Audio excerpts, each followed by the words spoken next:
from Pennsylvania, and then there was a German guy got from Germany, and me, and this other chick. We all lived there.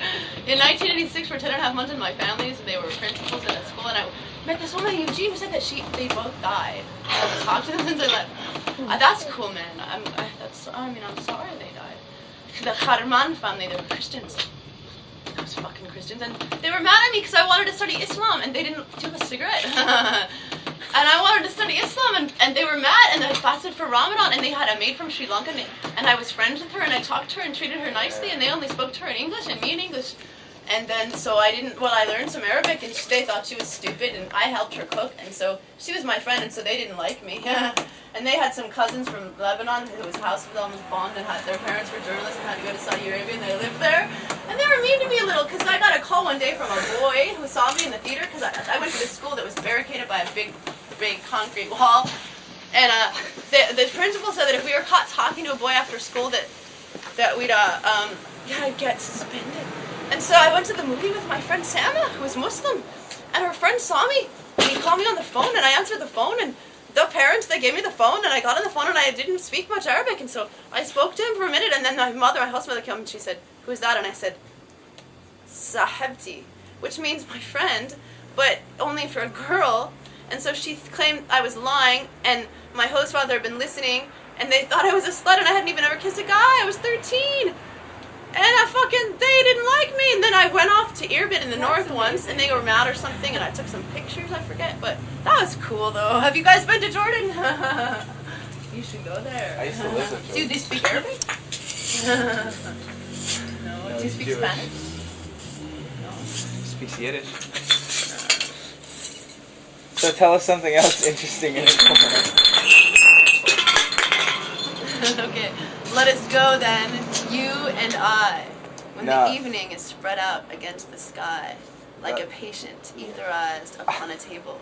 Let us go through certain half-deserted streets, the muttering retreats of restless nights in one-night cheap hotels, and sawdust restaurants with oyster shells. Streets that follow like a tedious argument of insidious intent to lead you toward an overwhelming question. Oh, do not ask, what is it? Let us go and make our visit. In the room, the women come and go, talking of Michelangelo. The yellow smoke that rubbed its back upon the window panes, the yellow fog that rubbed its muzzle on the window panes, licked its tongue into the corners of the evening, lingered upon the pools that stand in drains, let fall upon its back the soot that falls from chimneys, slipped by the terrace, made a sudden leap, and seeing that it was a soft October night, curled once about the house and fell asleep. And indeed there will be time for the yellow smoke that slides along the street, rubbing its back upon the window panes. There will be time to prepare a face, to meet the faces that you meet. There will be time to murder and create, and time yet for all the works and days of hands that lift and drop a question on your plate. Time for you, and time for me, and time yet for 100 indecisions, and for 100 visions and revisions, before the taking of a toast and tea. In the room, the women come and go, talking of Michelangelo. And indeed there will be time to wonder, do I dare, and do I dare descend the stair with a bald spot in the middle of my hair? I did shave my head once when I was drunk years ago.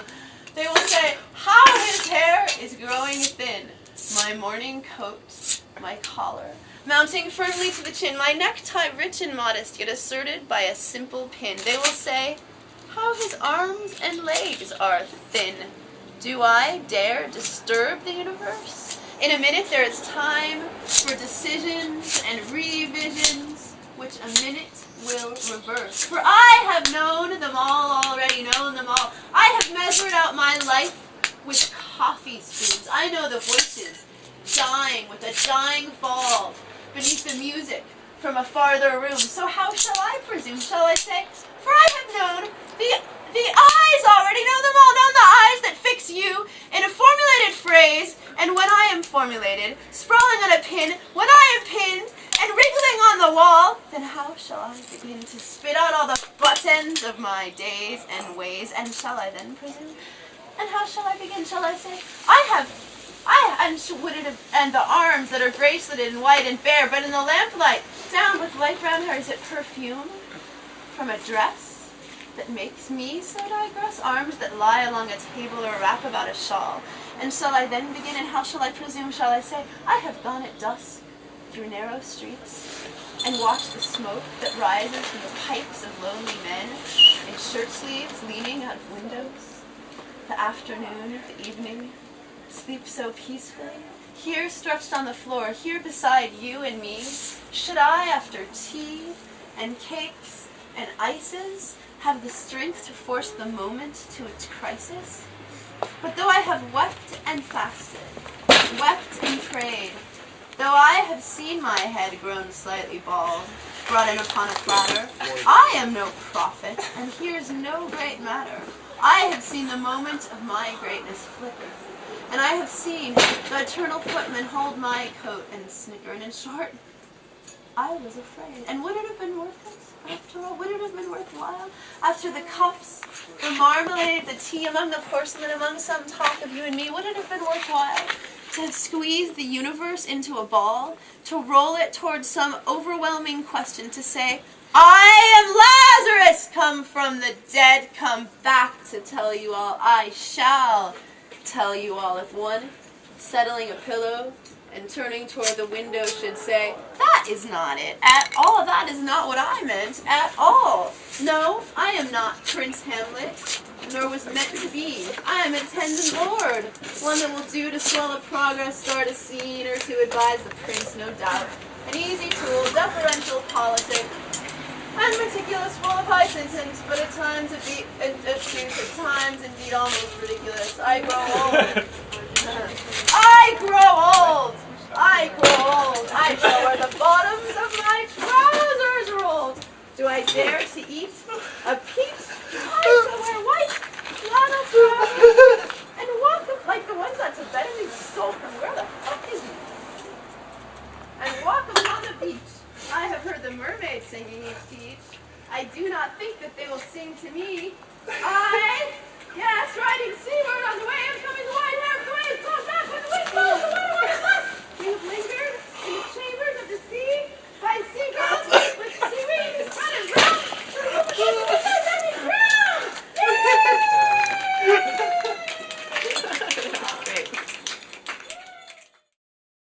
LocustSongs.com